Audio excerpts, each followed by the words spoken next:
Tourism is one of the Caribbean's major economic drivers, with more than 25 million visitors generating some $50 billion in revenues. The hospitality sector provides thousands of jobs, and government taxes maintain critical services in health, education, and welfare. The COVID-19 lockdown shut down the industry, grounding airlines, closing hotels, attractions, restaurants, and bars. Tourism is one of the Caribbean's major economic drivers. The financial hit threatens the billion visitors, private and public sector interest. Heightened anxiety remains. Hospitality countries provides thousands of airports and visitors taxes, watching how countries in North America and Europe deal with the lingering pandemic. Our panel is among those watching these developments keenly and charged with making crucial decisions aimed at the recovery of tourism, the restoration of jobs, and critical revenue inflows. The Honourable Edmund Bartlett, Jamaica's Minister of Tourism and co-chair of the Global Resilience and Crisis Management Center based in Kingston, Jamaica. Sue Springer, Director for Corporate and Government Relations, the Caribbean Council in London. Patricia Alfonso,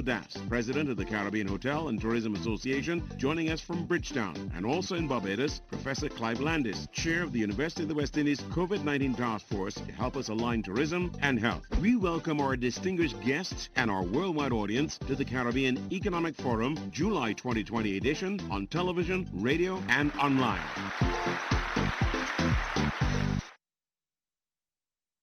And a special welcome, I said, and I'm really, really pleased that you're here to join us in this special focus on tourism.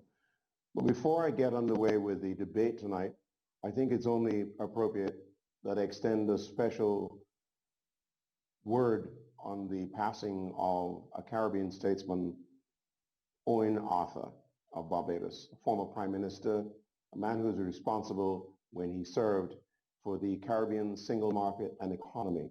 He's very proud of that development in the evolution of CARICOM. And so we extend to his family and to the nation of Barbados our condolences. I'm sure if he were alive, he'd want to join this debate and the search for solutions. Let's turn then to the subject at hand, tourism recovery.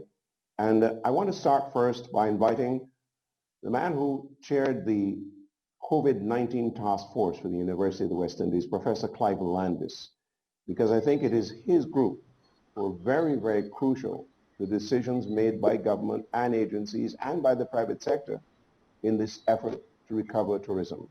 So Professor, let me start with you by giving us an update as to exactly where we are in the public health effort. Okay, well, thank you very much, Julian. I appreciate the opportunity to be on the Caribbean Economic Forum. The situation right now in Barbados and in the whole Caribbean is a situation of containment. So the Caribbean has done remarkably well in containing this epidemic. And in, excuse me, that's my cat intruding. In the whole Caribbean, if we take all 30-odd countries of the Caribbean in its whole multilingual tapestry, this French-speaking, the Spanish-speaking, the Dutch-speaking, English-speaking islands, there have only been 80,000 cases and 1,500 deaths. It's quite extraordinary. Most of the cases have been in the Dominican Republic, which had 65,000 cases. So that means the rest of the Caribbean, which is a region of roughly 27 million people, has had only 15,000 cases and 500 deaths. And, you know, this level of containment is really exceptional. And the university has actually published on this in peer-reviewed journals. So in Lancet Global Health, we've written about this because people are really, they want to know how it was achieved. And it was basically achieved by doing the basics well. So our testing was really excellent right from the word go. We've never had virology testing like this available to us in the Caribbean. A dozen or more islands were trained by the Pan American Health Organization. They had the gold standard PCR test. The quality of the test has been good and the speed of the results. So typically we would be generating results within 24 hours. And so that allows you to do the contact tracing before a case, a suspected case, before he's identified, she's identified, has been able to transmit it. So we've been able to do testing, contact tracing, isolation and quarantining. We're doing that well. And we also locked down early, so we were able to compare how the Caribbean locked down compared to other countries around the world. And by and large, most Caribbean countries locked down before the first deaths, and many of them locked down before the first case. And so this was the underpinning of how the Caribbean has achieved this containment. And it means that we can now reopen our economies from a position where it is safe to do so, providing we take all the necessary precautions. So we don't need to necessarily harbor the same fears that we've seen in the US or Brazil or India, where they opened into an ongoing epidemic. We don't have that here. So I think I'll leave my comments there for the moment.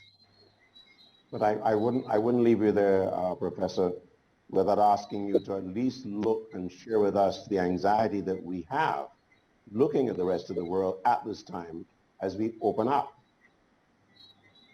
Yes. Well, we have to recognize that you know, we have a containment, so we would be classified by the WHO. Almost the whole Caribbean would be classified as low risk. So you don't really fear about opening up to other low-risk destinations.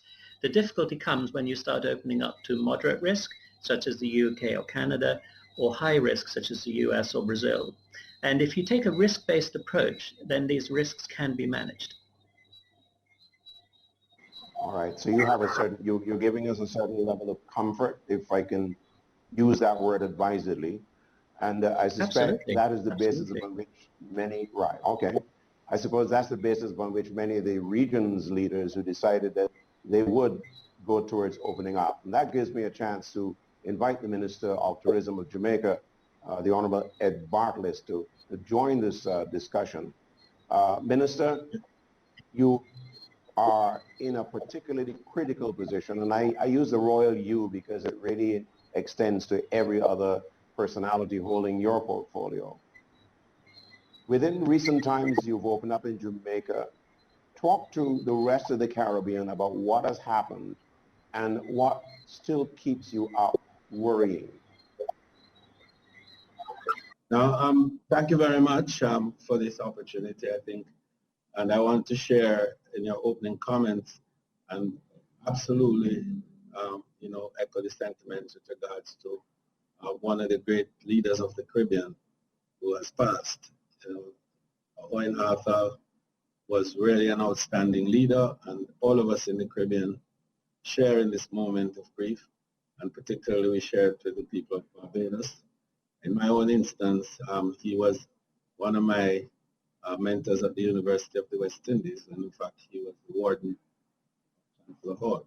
So I feel that you know, we've lost a great son, and I think that CARICOM is the poorer for his going, but he's going to a better place, and we wish him well.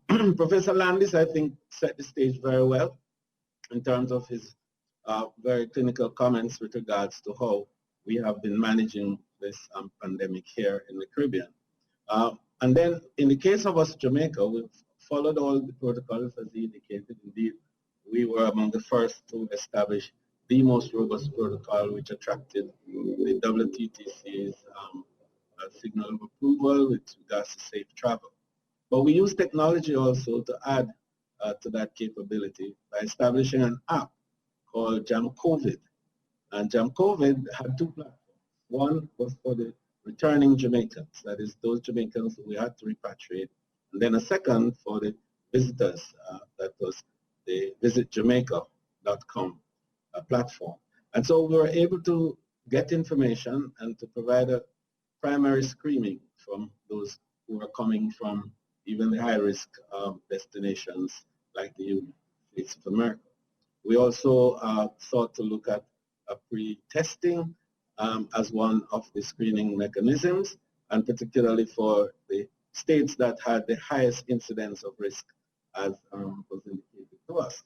And then coming to the airport, there was a whole set of protocols which we followed, which culminated, of course, in testing. And the challenge of testing everybody was very strong. But we used the screening methods, and I think we've done extremely well where that is concerned. We marketed carefully, and we provided good data and solid information to the market. And I think we were able also to build out capacity among our own stakeholders. We created an innovation in addition to the Jam COVID, but this time a geographical area that we define as the resilient corridor for COVID and tourism. So we were able to define an area. Fortunately for us, there's a highway that runs parallel to the ocean, as it were, from Negril through to Port Antonio. And within that band, we had perhaps 85% of the touristic assets of Jamaica. So it provided for us an opportunity where we could contain, so we could track and we could manage, and we could put ourselves in a position where we could enable compliance. Now, compliance is very important to us in terms of the protocols, and the Tourism Development Company of Jamaica was charged with the responsibility to build out a whole set of touch points that each property had to fulfill in order to, first of all, get a certification which will allow it to be open. And so all of these were key in terms of getting the readiness to minimize the risk and to put ourselves in a position where we could have guests.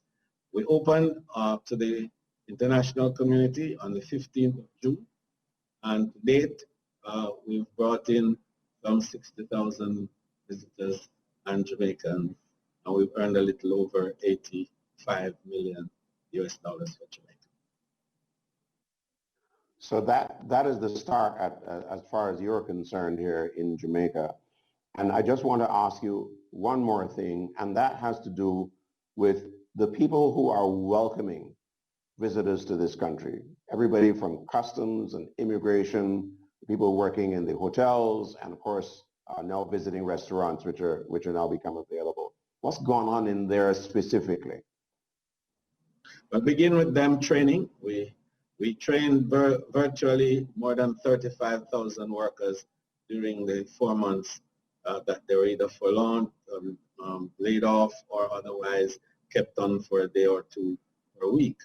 And in that process, we were able to also acquire what we call the COVID security equipment. Some people say PPEs.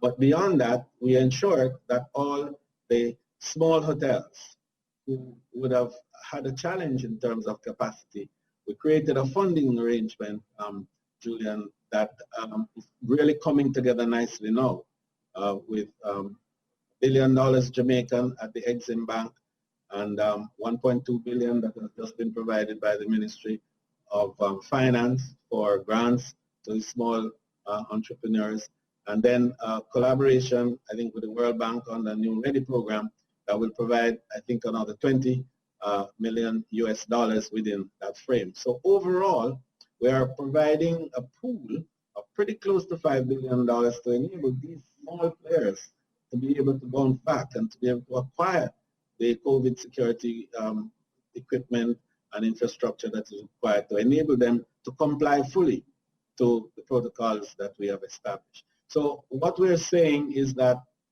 Jamaica doesn't offer the safest of places, but it does offer a safety cover that will enable the visitor to, first of all, enjoy the assets which we have, but to do so in a healthy and safe environment. Thank you, Minister. Well, I think what has happened now is that we now understand better the public health situation across the region, thanks to Professor Landis. And of course, the experience of Jamaica in the early hours or literally months of opening up, so to speak. But I want to hear from Sue Springer, who is in London now. She's had a long time experience, of course, in Barbados, managing hotel properties and being an executive of the Barbados Hotel and Tourist Association. But from her vantage point in London, I want Sue to give us a sense of, when you hear what is happening in the Caribbean, you are in a position to give us a sense of what we can expect from a major source country for the tourist traffic to the region. That is from London and from the UK, from Europe itself. Sue, what you can tell us? Good evening, Julian, and good evening to everybody, and thank you for the invitation to join the Caribbean Economic Forum. May I also join in sending my condolences to all of the friends and family of Owen Seymour Arthur I had the privilege of working with him when he was Prime Minister, when I was at the VHTA, and it was always a wonderful experience. He will be sorely missed for sure. Right, Julian, if we consider the UK market provides over 60% of visitor arrivals for many of the Eastern Caribbean islands, it really is important to see what is happening here. Looking at the current economic situation, the UK is expected to experience its worst recession since World War II, with a projected shrink of almost 10% in 2020. The IMF is forecasting the GDP to fall by -10.2%, which is an increase from -0.8%, which they projected in April. Unfortunately, the UK customer confidence has also fallen to -21% in June versus 10.5% in June of last year. This low customer confidence, paired with high unemployment, will continue to impact what is happening regarding people wanting to travel to throughout 2020. The pound has recovered a little bit since its lowest mark of 1.15 US in March, and it's also strengthened to the euro, which would have in some cases made it easier for people to travel to Europe. However, this weekend, the UK government enforced a 14-day quarantine for all passengers returning to the UK from Spain, and there could be more of this as we move forward. The government's job retention scheme, which was offered paying 80% of a person's salary up to £2,500 a month, will actually conclude in October. So it will be interesting to see these people that have been furloughed, what the unemployment will be after October. As we all know, no one can walk, drive or swim to the islands. So as a region, we're very dependent on the airlines, and we have seen what has been happening with some of the major airlines across the world. The two airlines that service the Caribbean from the UK are British Airways and Virgin Atlantic. Previously, there was also Thomas Cook, but as we all know, they are no more. The number of flights currently flying to the Caribbean, for example, if I use Barbados, British Airways are servicing Barbados with 2 flights a week as opposed to the 12 that were there prior to COVID. Virgin Atlantic will start flying from the 1st of August with 1 flight a week, as opposed again to 12 flights that there were before. British Airways are hoping by the end of the year to increase this so that there will be 7 flights a week. So therefore there will be more availability for people to actually travel.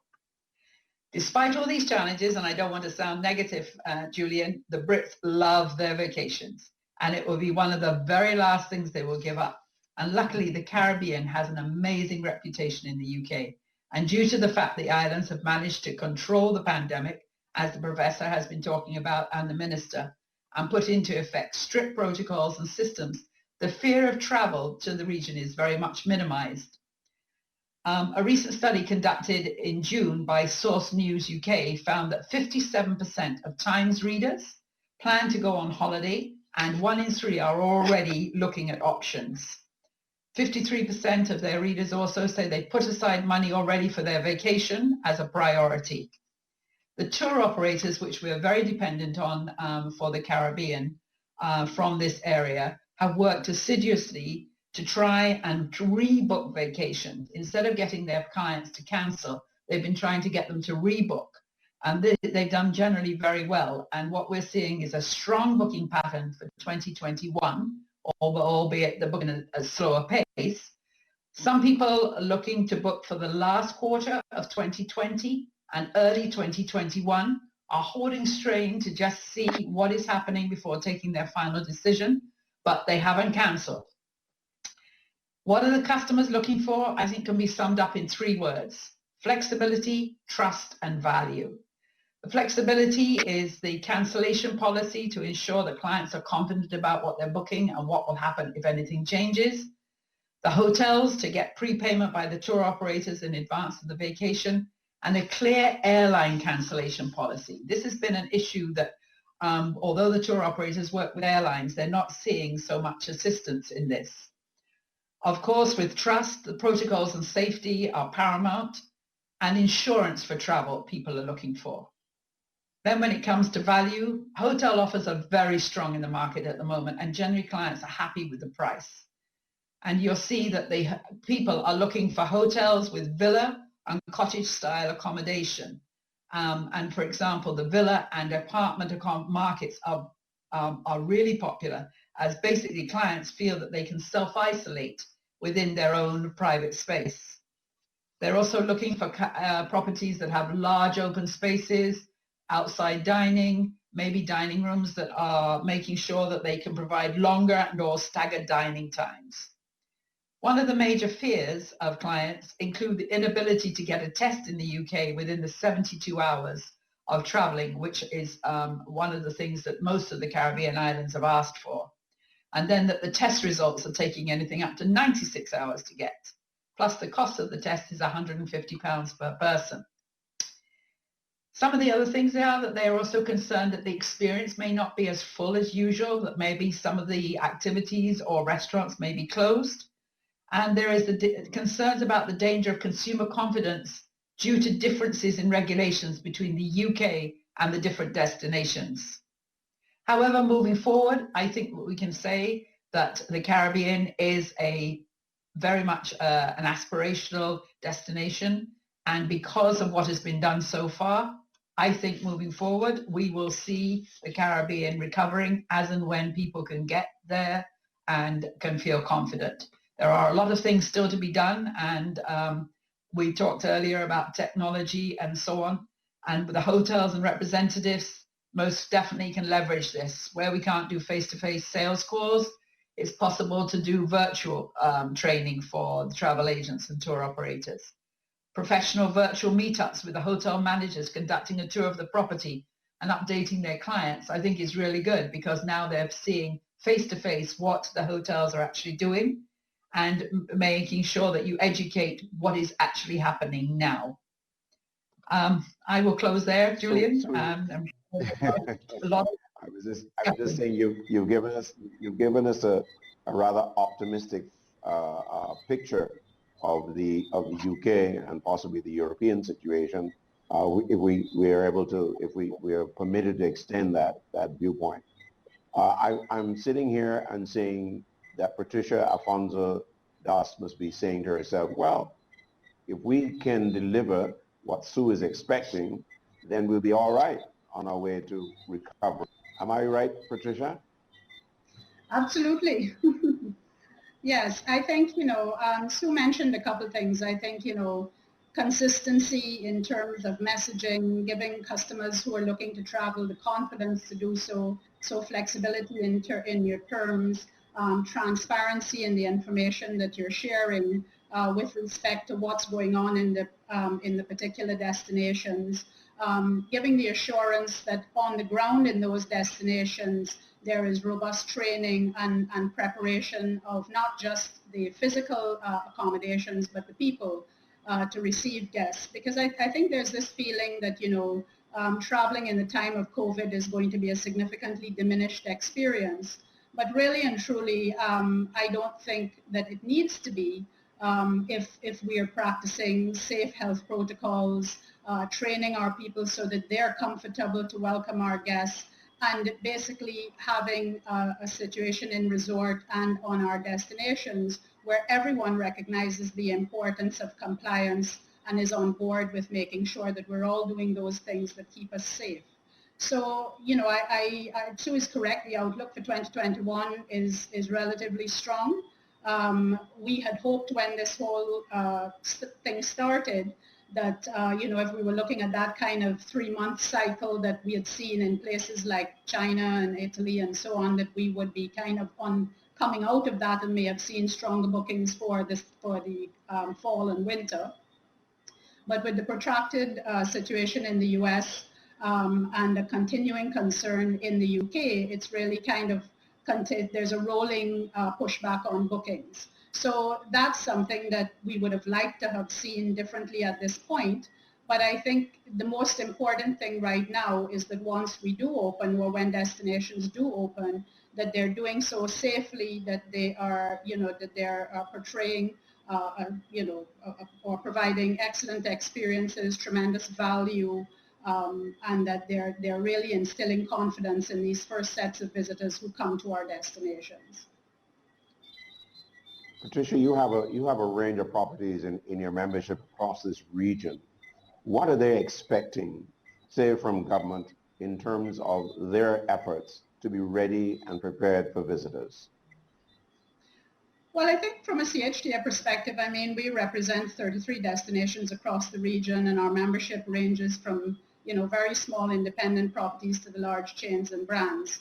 And, from inception, one of the key things that we've been doing is information sharing, the collection of best practices, and really looking to see how we can help our members advocate for the things that they will need to ride the crisis out. And I would have to say, certainly the information that we're seeing is that across the region, there has really been extremely good collaboration between the public and private sector, with governments really recognizing the importance of providing a range of support to the industry, everything from job and retention programs to tax relief to removal of duties and taxes on certain types of items, assistance with utilities. So I think that, in that respect, there has been significant collaboration, and what we're hearing from our national hotel and tourism associations is that, that collaboration has not just been a one-off thing, it's continuing. And I think that that's really been a positive coming out of this. I think there have been a number of joint task forces across the region that have been a combination of health, tourism, as well as private and public sector agencies. And through that, we have been able to really, I think, move things forward at a much faster rate than would typically be the case. And, I'm very much an optimistic person and someone who always tries to find or looks for the benefit in the worst of a situation. And I think, the COVID experience, while it has been horrific for our economies and for our people, it really has shown us where our strengths lie and where potentially we can do better moving forward. So I think if we focus on those things, we'll come out on the better side of this. All right, so Patricia, Alfonso Das from the Caribbean Hotel and Tourist Association, as we continue to look at the matter of tourism recovery with our special panel. Of course, you'll all have an opportunity later on to contribute to the discussion. I want to ask Minister Bartlett, who is in Kingston, Jamaica, as I am, just within a minute or so, to just talk about the particular aspect of the tourism situation in terms of recovery under the chairmanship of the Resilience Center. You've got a minute and a half, sir. Very quickly, and thank you. The issue of resilience, I think, is going to take center stage in the way forward. The Caribbean has vulnerabilities, and so does tourism, as we have known. This is the fourth mega disruption that the world has had for tourism in the last 50 years. And in all instances, the resilience that tourism shows enabled it to bounce back. And in all of those other instances, we have grown and grown faster and better than we did before. This one is particularly challenging, and the need, therefore, for a center such as we have established in here in Jamaica, the University of the West Indies, to help to build capacity, to provide a compendium of best practices, and to provide information sharing within the Caribbean area and within the wider community as well. We want to learn how to build back better and to thrive afterwards. And those are the three key points that I think that the Resilience Center is focusing on. We were able to establish a department of pandemics, and we had a retired professor heading up that. And we are working with CAFA and the other regional institutions to help to build out not just the capacity to understand the disease better, but also to be able to articulate and present a position that our people can respond to and to comply with protocols. The second and key part of what we're doing is that we're working with some international logistic groups to build out an insurance cover for all visitors who come into Jamaica in this instance, and then hopefully the entire Caribbean in time. But also that another element of it is repatriation of visitors who test positive or who have shown symptoms.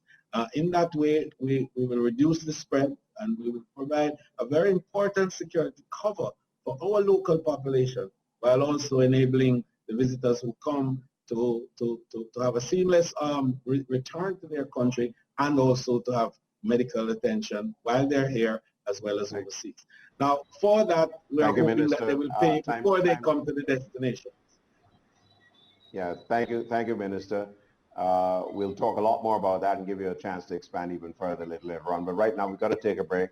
This is the Caribbean Economic Forum. The focus is on tourism's recovery.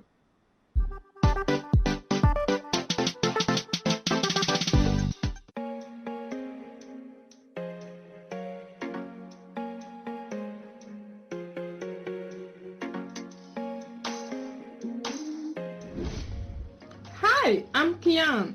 I was an intern in the Central Bank legal section in 2014 and again in 2015, and stayed on full-time after my second summer. I currently work in the Bank Secretary's office. I provide assistance to the legal section. I assist in the preparation of contracts, bonds of guarantee, recording of statutory instruments, and research for legal opinions. Working at the bank has helped to develop my skills and broaden my knowledge, so the academic and training experience is invaluable. It has also given me the privilege of working with various personalities, and this has helped me to grow as a person. I am thankful for Mr. Gaskin and Miss Dixon for their support. The best part of working at the Central Bank is that it's always a learning experience. The bank is always involved in what happens in the wider society, and that makes it a rewarding experience, which I am thankful for.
centralbank.org.bb for more information.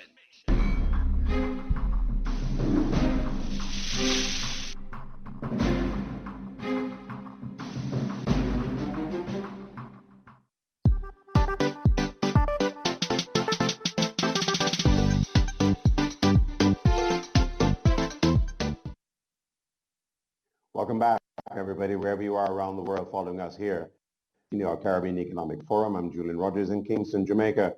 And we're going now to bring to you some contributions from a number of people around the region who are very concerned about the matter of tourism recovery for the region.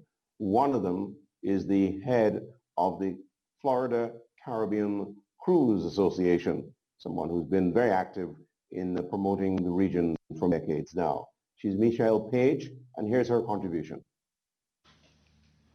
Thank you for having me join you tonight to represent the Florida Caribbean Cruise Association FCCA member lines. So many of you throughout the region, our partners, have gone through this tragedy with the cruise industry. You've been able to navigate all of the obstacles, and by working together, by building on the product, because as you know, the Caribbean has it all. The Caribbean has the best infrastructure product in the world. Because of our work together, we will navigate smooth seas together. You are our family. We understand what so many of you have gone through, the tragedy that your families have suffered because of the economic decline. But remember the good times. In 2019, the cruise industry hosted 30 million passengers worldwide, a 6.4% increase from the year prior. We are having 72 vessels built through now and 2027 to the tune of 244,000 lower berths, economic financial input of $58 billion. And where will those ships go? Of course, 34.4% of those ships went to the Caribbean because, as I said, the Caribbean has it all. This sounds like a lot, 30 million passengers, but it's a drop in the bucket when you consider that a single destination like Orlando hosted 70 million people in 2019. While the decision of the cruise industry to voluntarily suspend operations was the right thing to do, it has unfortunately left a tragedy with our partners throughout the Caribbean. For every 1% drop in cruising that occurs worldwide, up to 9,100 jobs have been lost. Each day of the suspension resulted in a loss of 2,500 jobs. The suspensions for 90 days worldwide impact was $32 billion, 222,000 jobs, and a loss of $11 billion in wages. But we will get through this. The cruise industry has proven time and time again its resilience because we have partners like you. Now, we look forward to hearing from our good friend, Minister Bartlett of Jamaica. Minister, please share with us what Jamaica is doing to prepare for the return of the cruise ships. Good night.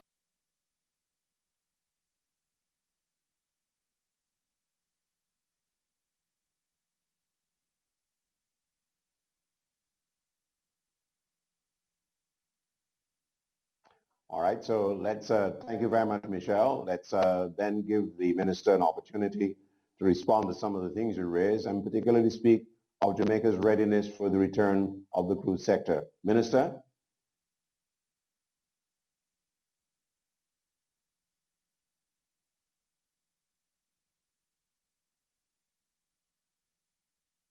I think we've lost audio with Minister. I'm not sure whether you turned off your microphone. Are you hearing me now? Are you hearing me now? Okay, well, thank you very much, Michelle. As you know, Jamaica is one of the big partners in the Caribbean for cruise, having the largest port in the region here in Falmouth, and accounting for just a little under 2 million visitors a year. We are preparing for you with an additional port that is at Port Royal. Port Royal is an exciting new area with a great rich history and great tradition. It's the old pirate city of the world of the 17th century. We have been building out special facilities in Ocho Rios as well as in Montego Bay and Falmouth to heighten the visitor experience and to create more attractions, more exciting attractions. The Mystic Mountain, for example, has expanded and have created some very exciting new adrenaline rush experiences. We're excited about the prospects of your coming back, but we want to make the point also in terms of the health security arrangements that are going to be put in place. And we are moving to have technology play a big role in enabling us to help to do some extensive screening when visitors come off at the port. We'll be relying on the cruise partners to do their full share to ensure that they're delivering passengers that are as COVID-free as is possible under the circumstances. And then we will do the rest. We are excited about the prospects also of partnering more with our cruise lines so that there's a high level of retention of the cruise dollars within our destinations. This is going to be a literally new arrangement. We're looking forward to reimagining cruise tourism in Jamaica and hopefully in the Caribbean. Thank you very much, Minister Bartlett. Let's bring the audience into the picture now. And first up, we're going to take an email, which is just read that with you. And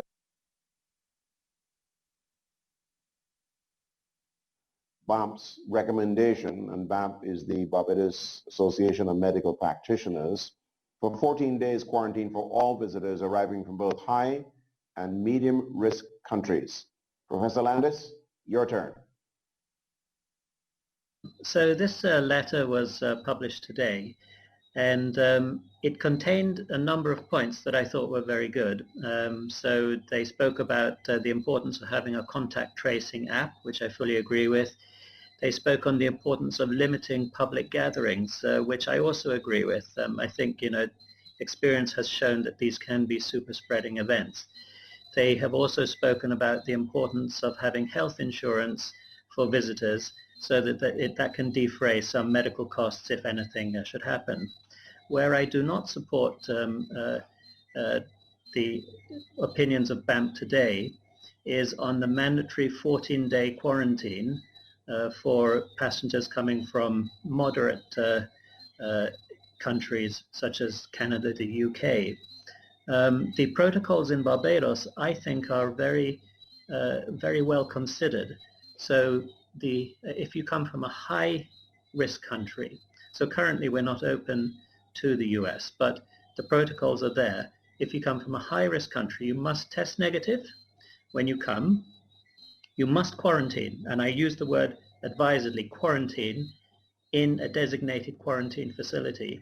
And then you must post negative again after 7 days. Now this is rigorous, and I think it's appropriate for a high-risk traveler coming from a high-risk destination. However, a 14-day quarantine followed by another negative test from a moderate risk country like Canada and the UK, I would not support that.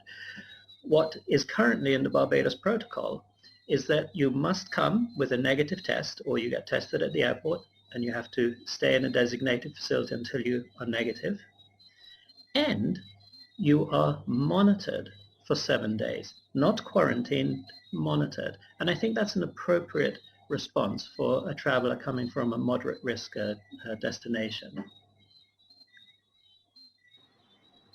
All right, so that, I think, hopefully satisfies the question as far as that matter is concerned.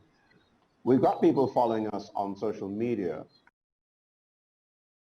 We've got a man who's monitoring that traffic. He's Elihu Wahid, and he's in a special studio there in Bridgetown, Barbados. So let's bring him in. Elihu, what do you got to share with us? Good night, Julian. Good night to the panelists again. There's a lot of traffic happening on social media tonight. So the first question is going to Sue, and this is from Caroline on Facebook. With so many regions competing for our visitors in the future, what must Caribbean countries do to be competitive? Which is the first question. And the second part would be, do we have a Caribbean brand? All right, Thank we've you heard for the that before. But yeah, so you take the first one. I'm sure that Alfonso is going to have to take the second one. I agree with that, Julian. I agree with that, Julian. Thank you. Yes, Carol, I think that, yes, we're always competing. Tourism is a world competitive sector, but the Caribbean has major kudos, especially from the UK and the European markets. It is an aspirational region. It is a region that people really, when you say you're going to the Caribbean or you're going to Jamaica or you're going to Barbados, people go, oh, how wonderful. It is a reaction that comes every time. And I do think we need to be very, very, very, very focused on what exactly the professor and everybody has been saying today. What the Caribbean islands have done regarding controlling COVID is absolutely fantastic. It really, really is. And people are looking to feel safe. You know, a lot of British tourists ran off to Spain, and now look at the situation. In a matter of 24 hours, they're now having to quarantine when they get back into the UK because of the situation changing so rapidly. So I think that the trust level and the feeling that we are doing as much as we possibly can in the Caribbean to make sure that we are looking after everybody, both the visitors and the people living in the islands. We have to remember both sides of the fence, and the workers and everybody. And I think that this is something that as long as we keep giving this message that we are doing what we're doing, we're sticking to what we're saying we're doing, we're being very clear with what the message is, I think we can compete very, very well with many other parts of the world. Yeah. Patricia, I wouldn't even qualify the question by suggesting that we've tried very hard for a Caribbean brand under the aegis of the Caribbean Tourism Organization. Your turn. Yeah, it's all hope is not lost, Julian. I think the Caribbean is an extremely strong brand. I think that, you know, it's a topic that we've talked extensively about, and really I think we need to once and for all put into practice in terms of how we go forward. The hurricanes in 2017 really showed us the need for a consistent message, for a coordinated and ongoing effort to market the region. We've done it successfully after various crises that have come up over time, but I think the strength that we have if we put our efforts together would yield far greater benefits than we currently see. And so, again, I think, you know, there's been a lot of work done. There really is, you know, a framework there that just needs bringing together and needs commitment across the region. In terms of our competitiveness, I think that the Caribbean really presents the traveler with many of the things that someone traveling in the time of COVID is looking for, you know. As a region, we are not overcrowded, big city type destinations. You know, many of our properties, the vast majority of our properties are smaller properties, many of them open air, outdoors. So I think we need to stress on those things that are key and very unique selling points that are particularly relevant in the environment we're in today. So again, if we got our act together behind that Caribbean brand and we're really magnifying the message, I think we would all benefit tremendously from that. And that's a coordinated effort between private sector with respect to CHTA and the public sector with regard to CTO, and then the governments, the respective governments across the Caribbean. I think there's a lot of benefit to be had if we could get that done. Let's see if you get further endorsement from Jeffrey Roach, who is the chairman of the Barbados Hotel and Tourist Association in Bridgetown. Welcome, Jeffrey. Good evening, Julian. Good evening, panelists. And thank you for all you've shared with us so far for the evening. Certainly I endorse what Patricia has said. But one of the things that comes to mind, certainly for me, is that when we talk about the tourism experience in the Caribbean, this has significantly been a hands-on experience. And we've engaged traditionally in what one might call some pretty standard practices. So one of my thoughts here certainly is, given the impact of the pandemic, we think that there's certainly some interactions in the experience where technology will play a role.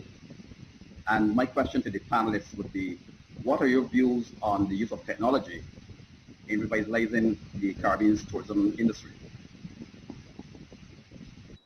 All right, I think that's a fair question that we can put to the resilience man, Minister Bartlett.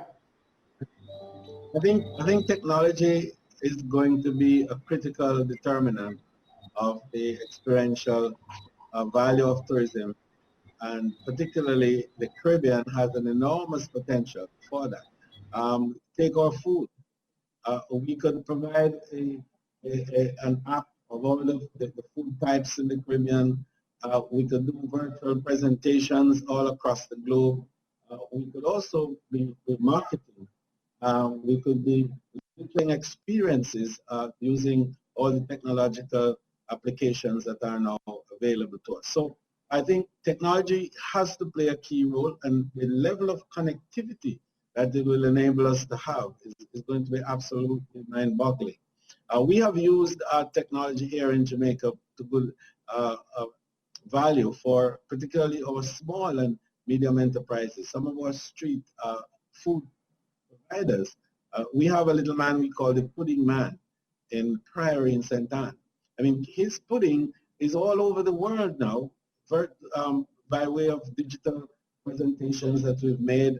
His value has been enormous. He makes a lot of money now, and people are buying the experience even before they come to Jamaica. So I think that the Caribbean as a culinary destination, with the confluence of ethnicity that characterize us and the mix of food types that we have in the Caribbean, we are in a good position to make a big value there and to use technology to great effect.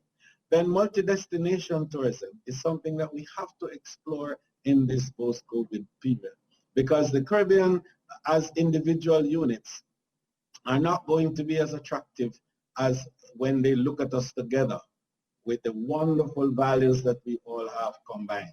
And the third thing that we have to do to make this happen is we have to solve the transportation dilemma that is in the Caribbean. And I believe that that's part of the public policy arrangements that people like myself will have to get very involved in.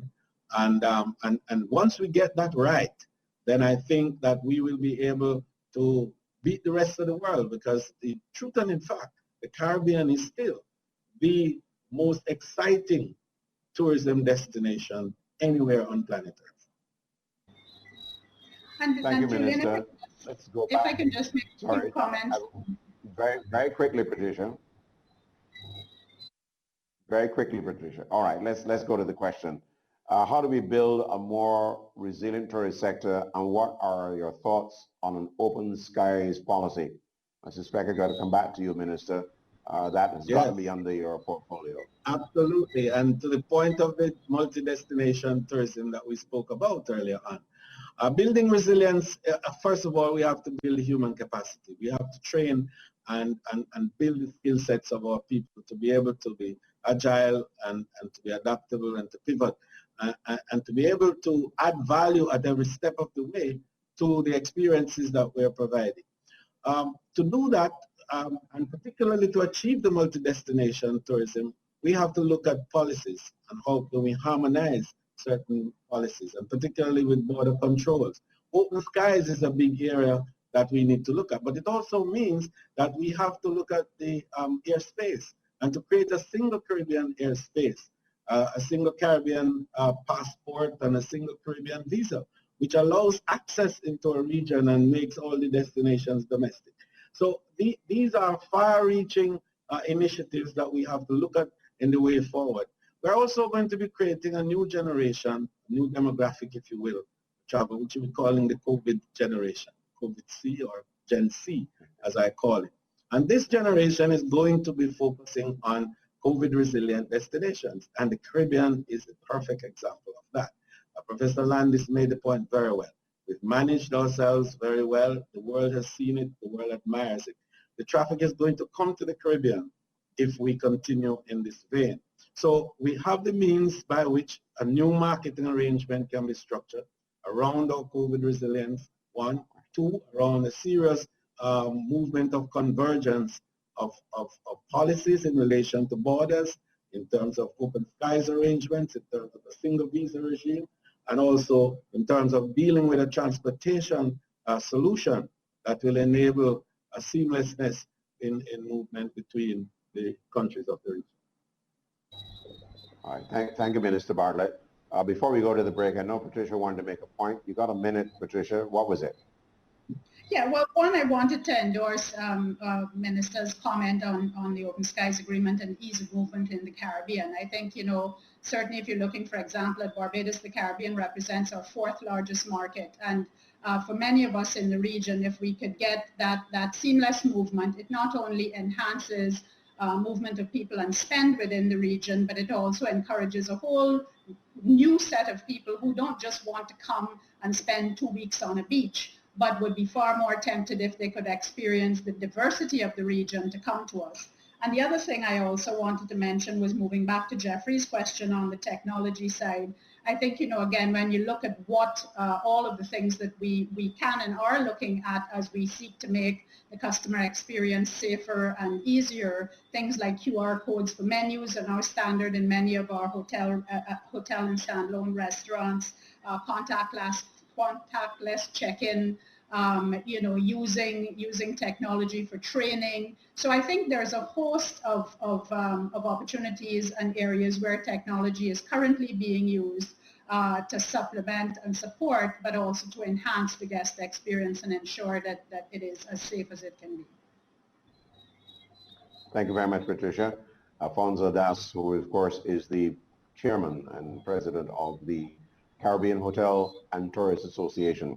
This is the Tourism Recovery Focus, which is the Caribbean Economic Forum Focus in this edition in July. I'm Julian Rogers in Kingston.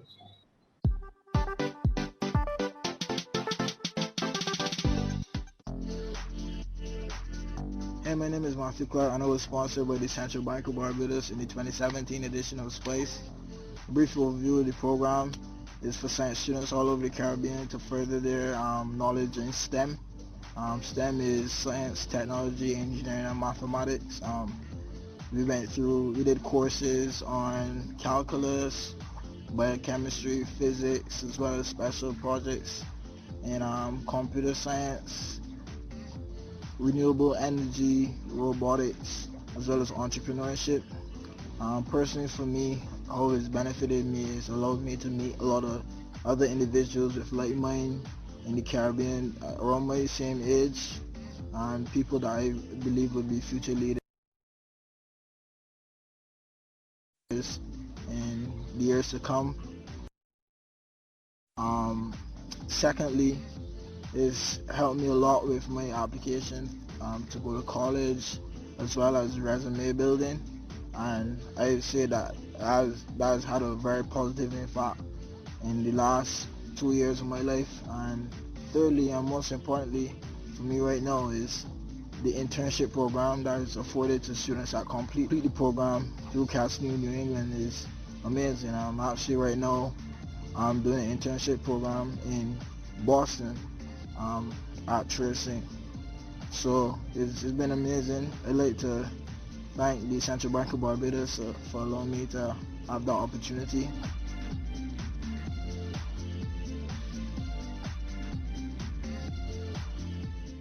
Hi, I'm Cleviston Haynes, Governor of the Central Bank of Barbados. COVID-19 has disrupted the region's economies and dislocated its people. Whether we depend on services like tourism or commodities like oil, the impact has been severe. The challenges are plenty, but as a people, we must address them frontally and collectively. The Caribbean Economic Forum gives us the platform to hear from experts, share our ideas, express our views, and get involved in the conversation to help us navigate this pandemic and rebuild a more resilient region. Cooperation and collaboration domestically and regionally are imperative if we are to create a society, an economy, and an environment that are all fit for purpose and that will help us to rebalance. We at the bank are therefore pleased to facilitate this series where together we discuss the issues. We thank you for tuning in and participating in the conversation tonight. We also thank our panelists for lending us their expertise. Join us again on August 25th when we discuss the topic, The Future of Work is Here, with Dr. Carmen Serra Pages, Chief of the Labor Markets and Social Security Unit of the Inter-American Development Bank. See you then.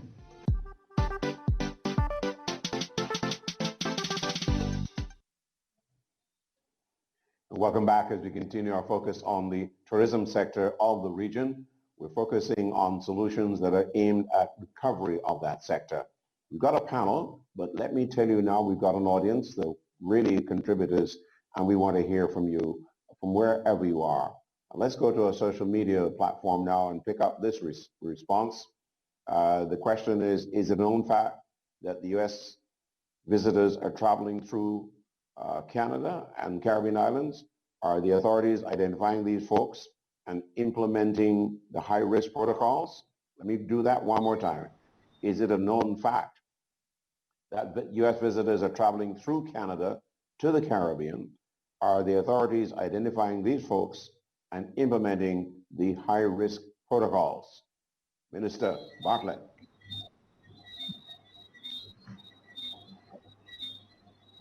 Minister, you may have turned your microphone off again. Minister? Yes, I'm saying I cannot confirm that to be a fact. For one, you know, the Canadian borders are not open to the world as yet. And so you have limited flights, very, very limited flights out of Canada, certainly coming to Jamaica.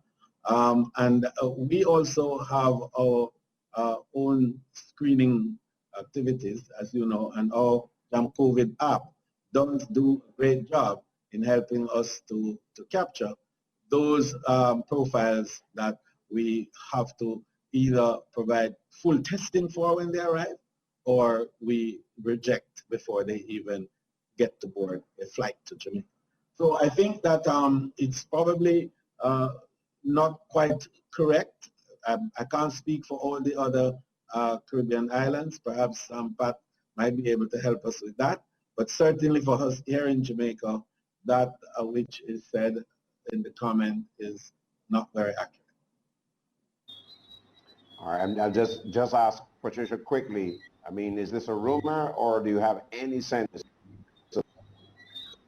Well, I mean, I would probably defer to Clive, but I mean, as Minister says, you know, I mean, the border between the United States and Canada, as far as I know, is also closed. So I would think that if it is happening, it's probably the odd occasion, and the protocols in place with the pre-screening and pre-checking, the travel pattern, you know, the way that they are looking at travel patterns, I think it would largely pick up most, or if any of them slip through. But I think the border being closed would be a key thing that would stop that. Clive, I don't know if you have anything else. I would just add that, of course, when you're the first thing you do before you even take a test before you travel is that you have to fill in the form, and you have to put in your travel document. And if you're an American citizen, it's going to be a US document. You have to put in your home address and everything. And so, you know, it seems to me that persons like that are going to be flagged, and there are personal interviews being conducted at the airport if there are any questions about this. So I think maybe, you know, that I would agree with the Minister. I think it's very unlikely that this is some major event. All right, thank you all. Let's go to another contributor. We've got Joel Providence in St. Vincent and the Grenadines. He's in Kingstown. He's with Korea Hazels, which is a subsidiary of the Guardian Advisors across the region.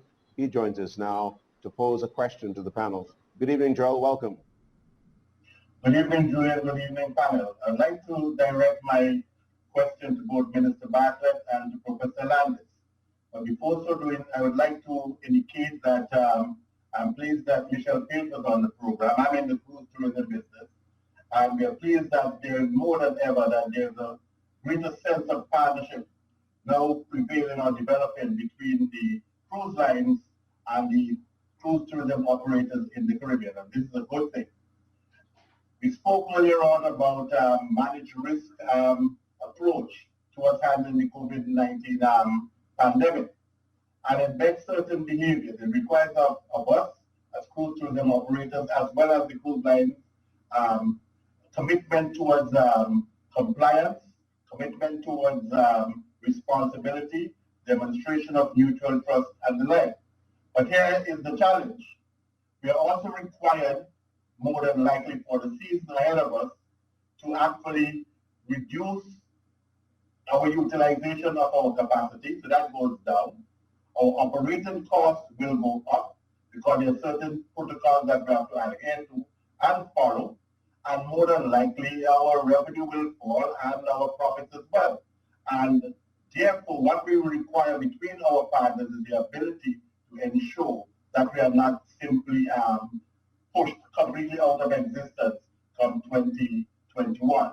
So we have to work together within this concept of a managed risk approach.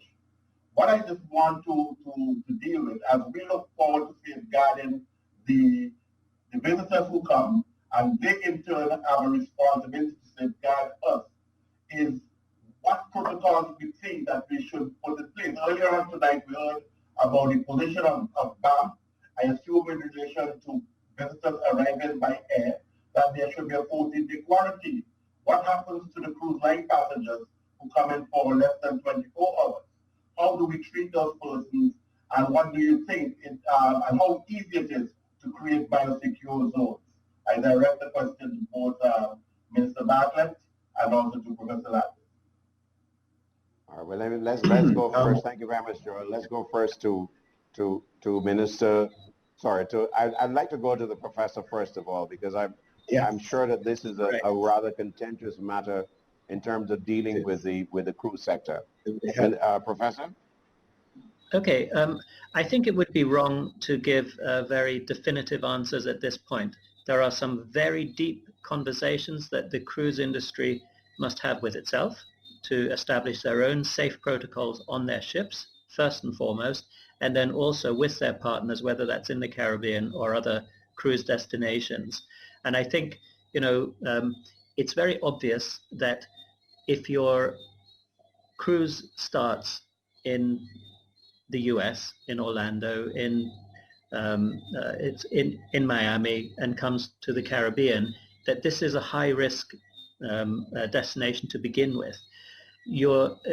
The experience of outbreaks on cruise ships, which of course have certain unique features, such as an elderly population, people living in confinement in a single space. There are inherent risks there. And we have seen that in the first manifestation of outbreaks on cruise ships. So it's very, very clear that the cruise ships are going to have to reconfigure their health and safety protocols. I think there's no doubt that they're going to need to have their own laboratories on their ships so that they can immediately test persons who are presenting with any symptoms, to have quarantine facilities on their ships, to be completely ready among themselves before they even start speaking in partnership to the cruise destinations. And we then would have our protocols on the other hand, which would complement theirs. But I do want to just give a note of respect, that we shouldn't be too definitive about what we say, because these conversations are ongoing. And I understand that there is a Caribbean Cruise Commission which is being formed and will be working on these issues. These are very important matters. Minister, you want to add to that? Well, I just endorse what Professor Landis said, and we're part of that commission that is being put together.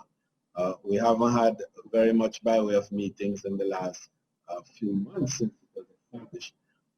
But we do think that there is need for a better understanding between ourselves and our cruise line partners in terms of these key protocols. It has to be that the guarantee is that the crews are going to deliver essentially negative guests to us. We cannot have COVID positive guests coming in. Now, we do recognize, Prof, that the issue of guests who in fact would test negative on board and then become positive once they get on our islands. We do recognize that, but where that happens, we have our own situation that we can deal with that, and then there will be no issue about quarantining. We will just ensure that they go straight back on the ship and not be landed at all. So we think that there's also the bigger question beyond the issue now of health security to talk about in terms of the economic side, because I do think that the Caribbean can get more. We can have a win-win relationship with our cruise partners, and it is critical that we all need to discuss the economic side of things and how more of the supplies that are necessary, more of the experiences that we provide in this area can remain in our own space and provide greater resource flow into our space. So that's the second side of the discussion. But certainly the health side is critical, and I agree with Professor Landis. We cannot be very definitive at this time, but the discussion must become very active. And I fear that we haven't had much discussions in the last few months, and we need to get back to the table. We know that cruise ships perhaps not going to be sailing until maybe November, who knows. But what we certainly must know is to prepare that when it sails, it is going to sail under some new conditions, some new protocols, and with a win-win strategy for the Caribbean and our cruise partners. Thank you, Minister Bartlett. We're giving our audience every opportunity to participate in the show, so we turn our attention to another question from the audience, and this comes up, and it says, how should villas, Airbnbs, and small hotel operators seek to protect their workers and others, given several countries have seen a resurgence once they've opened up? Let's go to the panel, and let's bring Patricia in one more time. Right, so that's a really good question. I think, one of the things that CHTA has been very actively involved with from the inception of this pandemic has been putting together the protocols for the accommodation sector. And those protocols govern not just hotels, but also small properties, villas, etc. I think that the number one thing that we can do to protect those persons who work in the industry is to ensure that they are fully cognizant of what the protocols are, that they have received proper training, that they understand the reasons why they're doing the things that they're being required to do. Many times, training tells you what you have to do, but it doesn't explain to you the rationale or the reason behind it, and I think that's very key. And so in conjunction with the COVID Task Force that was formed as part of the Caribbean, we put together a really robust set of protocols and have been carrying out training. We've trained now thousands of workers across the Caribbean virtually through a series of webinars that we're running and training programs that we're running both in English and in Spanish. And that breaks down the accommodation sector into all of its different departments. It also touches on attractions and recreation and food and beverage. So I think, that adherence to the protocols also within the individual hotels, ensuring that there is a proper mechanism in place and provision of the necessary or relevant PPE, that proper assessments are done of the property prior to restarting business to ensure that any areas where there may be potential weaknesses are addressed, whether that's how you set your restaurants up, what the situation at your key touch points are. All of those things are important and relevant. But I think, as I said, the key is really training and making sure that all understand the protocols, the importance of following them, and also their role and their ability to, to speak to our guests in a way that helps them understand how important it is for them to abide by the protocols. In this industry, we are always, our first thinking is the guest experience and giving way to the guest, making sure that they have the experience that they want. In this environment, it's really going to be very important that while we continue to offer amazing hospitality, that we ensure that we are taking responsibility for our own health and well-being and that of our guests by making sure that they understand that they must follow the protocols locally, and that when they're not doing so, that we're flagging things like this up to management so that more serious action can be taken if needed. Patricia, thank you very much. You made an excellent segue, so to speak, for somebody straight out of the training fraternity in the Caribbean. And we go to the Barbados Hotel Training Institute, and Nicola Harrison is there. She's got something to contribute to the debate. Welcome, Nicola. Thank you, and good night to the panel. So my comments come off the back of Ms. Alfonso Das' last comment, and I have to say the economic impact of COVID-19 on some of our Caribbean's major source markets is really likely to have a domino impact on travelers' spending power. And by extension, that means that it could result in new perceptions of value when it comes to the tourist experience. So it would then be critical for destinations to ensure that their workforce has the requisite skills and knowledge required in order to provide that high quality of service to visitors. And this is especially considering that there's an increased level of competition given the environment that we're in. So since the workforce is so large, it'll be really unrealistic to expect that everyone could be formally trained at our tourism training institute. So my question to the panel then is, do you think that training the workforce should be a national sector-wide initiative in order to ensure that the sector as a collective can meet that new value expectation of the traveler? All right, thank you very much, Nicola, for joining us. I'll go to the panel, and I'll give it up for Sue. Even though you're in London, Sue, I know you have your heart in the Caribbean, and having been a former hotel manager in Barbados, I know you'd have something to say about this. I just think that we all have to work together, and the CHTA have got wonderful protocols that they've set up. It is very clearly done for every single sector possible, whether or not it is, as Patricia said, a small hotel, accommodation, or attraction, whatever it is. I think that obviously the Hospitality Institute has a role to play. However, because there are so many, I think that each hotel has to have the responsibility of doing their own training, putting time in to make sure they protect their very important workers, because without them, it doesn't work. It's not a matter of just robots doing the work for the tourists. So we have to make sure that everybody works together. I'm not sure that a national initiative is one that can be done easily. However, I have seen that in some of the islands, people are doing mass training. I think the minister will speak about the wonderful work he's done in Jamaica.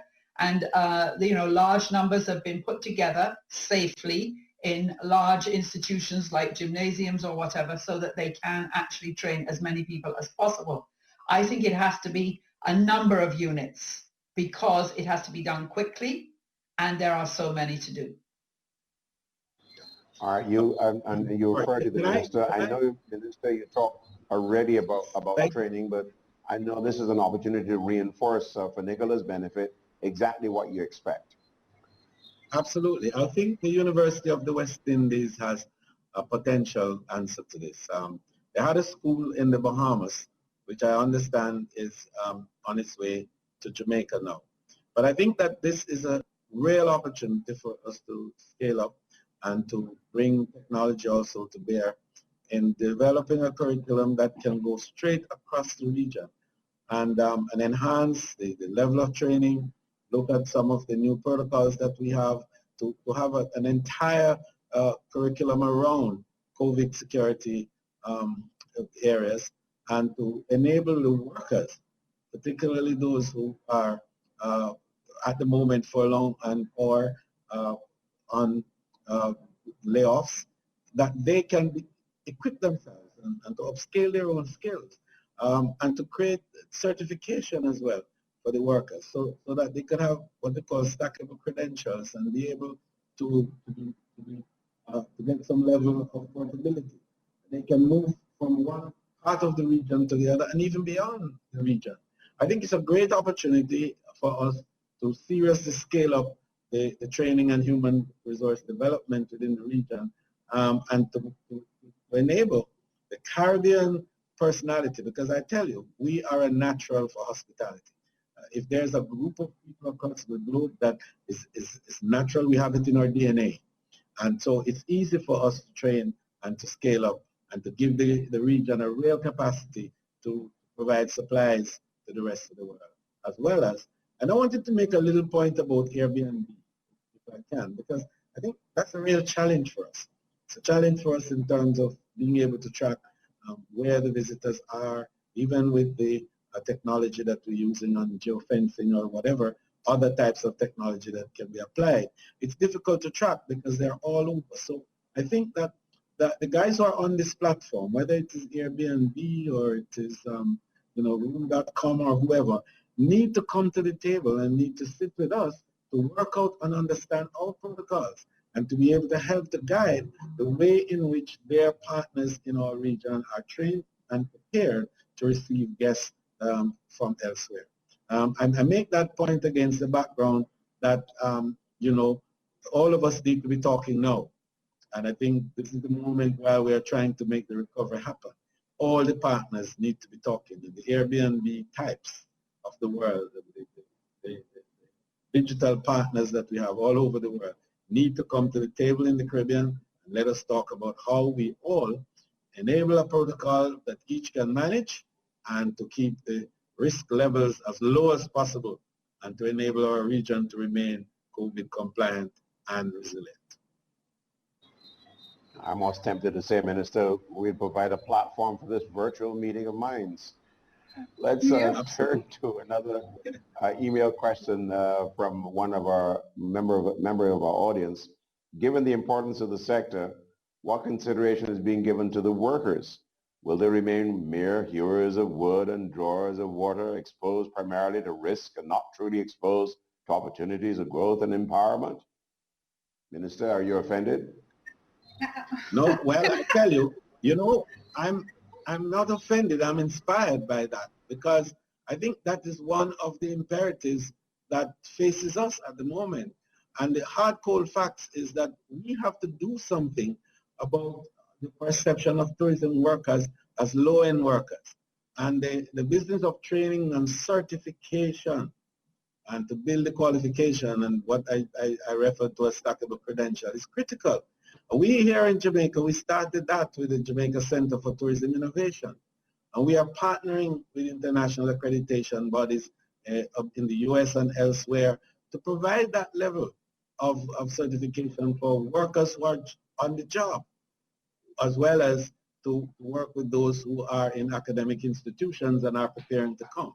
We've gone beyond that even into high school. So we have a program with the high school now for an associate degree in hospitality and customer service. And so high school students in Jamaica now can graduate with credentials that take them into the hotel and at entry levels. Now, one of the things that I believe as policy and strategy is critical for us all to appreciate is that we can change the labor market arrangements in tourism if we train and upgrade the skills of the workers of the industry. And if we make them qualified and certified, then we'll be able to classify them. And if we classify them, we can remunerate them in relation to their classification. And most importantly, we can give them portability so that they can go anywhere in the world and become professionals in their own field. Thank you very much, Minister. Let's go back to our mailbox now and pull up another question. This is via email. What is the industry doing to increase the number of visitors from low-risk markets? All our traditional markets are high or medium risk, so shouldn't we pivot? Minister? Possibly have an input on that. I think I will yield to Professor Landis on this one. I just want to say that I have a sort of personal take on this because my brother lives in Vietnam.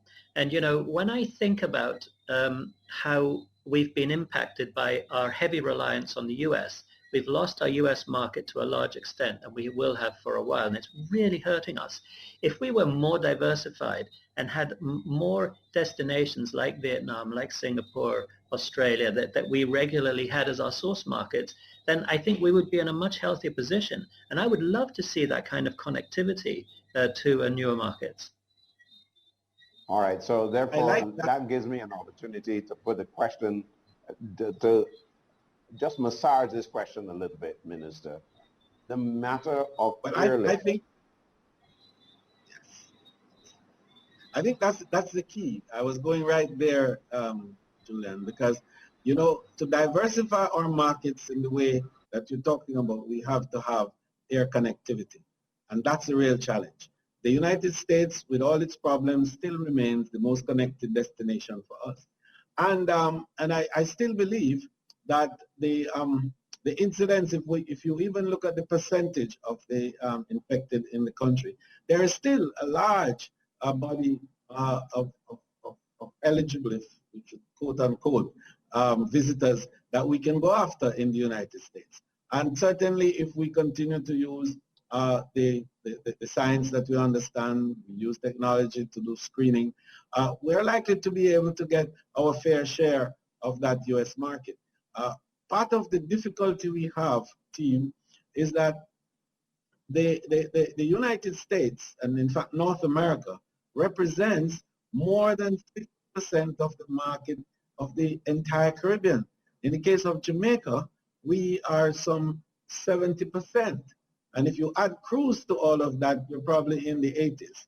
So to make that shift and to pivot, as our friend is suggesting right now, would be not an easy task. And you also have to bear in mind that the offerings that we have in our area also are geared for North American visitors by and large. It's a whole new ecology that you have to create to bring in the Asians, the Vietnamese, the Indians, and so on. A whole level of retraining has to take place also for us to understand those cultures and to be able to ensure that we give the highest quality service to them. So I think that as difficult as the situation is with the US, we're going to have to work that through as best as we can, and of course with Canada. I had an idea that the Caribbean as a whole, we could look at perhaps a travel bridge between the Caribbean and Canada to begin with, as part of that pivot that our young person has mentioned. And if the government through CARICOM could approach Prime Minister Trudeau and to look at how we could look at harmonization of certain kind of border arrangements that will enable us to move seamlessly, because we have managed COVID well and they are doing similarly. So we could form an air bridge between Canada and the Caribbean. And it's a discussion that I believe has been had elsewhere. Australia and New Zealand have done it, and it has been done in some areas of Europe as well.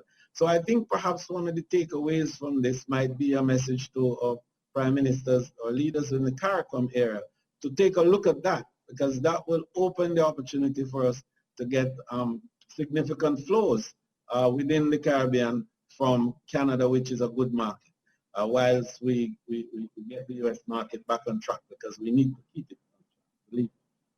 We cannot, in this round, we cannot go without the US market. It's too important to us. Okay, now, we reach a point where we want a soundbite from each of you. It's got to be 20 seconds long, not more, and directed to the audience out there. What do you think about the possibility of tourism recovery for the region? Patricia. I am very optimistic. Tourism is exceedingly resilient. I think we have an amazing product. I think we have managed and contained extremely well. We need consistency of message, flexibility in how we deal with our customers, and we need to continue doing those things that have seen us successful up until this point. So I'm looking for a strong 2021 and a positive winter. All right, Sue Springer in London. I think it's imperative as we move forward that we show confidence and be passionate about our hotels and islands, and that we believe in what the individual governments are trying to implement to keep everyone safe and protected. The European customer or consumer wants to get back to some sort of normal, and that definitely includes taking a vacation. The reality, if you like, of COVID is one of continuous change with surprises every day. There is nothing constant about COVID at all, and the ability for everyone to work together and be able to be nimble and flexible is paramount for the recovery of tourism. Sue, your time's up. Let's go to Professor Landis. 20 seconds or less. Okay. Well, when we open up, I'm confident that we can open up safely. We will continue to have to be very data-driven, and the university will play its role as we do. We publish surveillance every single day where we can pick out any hotspots that might develop in the Caribbean. And, you know, this is to be expected when you reopen, but we can manage this reopen safely. All right, so Minister Bartlett, you don't have any time. 10 seconds. Tourism is the lifeblood of the Caribbean. What we must do is to converge around the great assets that we have, and let us unite and participate together, not compete, but to collaborate and to put the Caribbean as a centerpiece of tourism for the future. I ask you all to join me in one last collaboration. Today is the birthday of the executive producer of this series, Novelyn Brewster in Bridgetown, Barbados. 2, 3. Okay. Happy birthday to you. Happy birthday to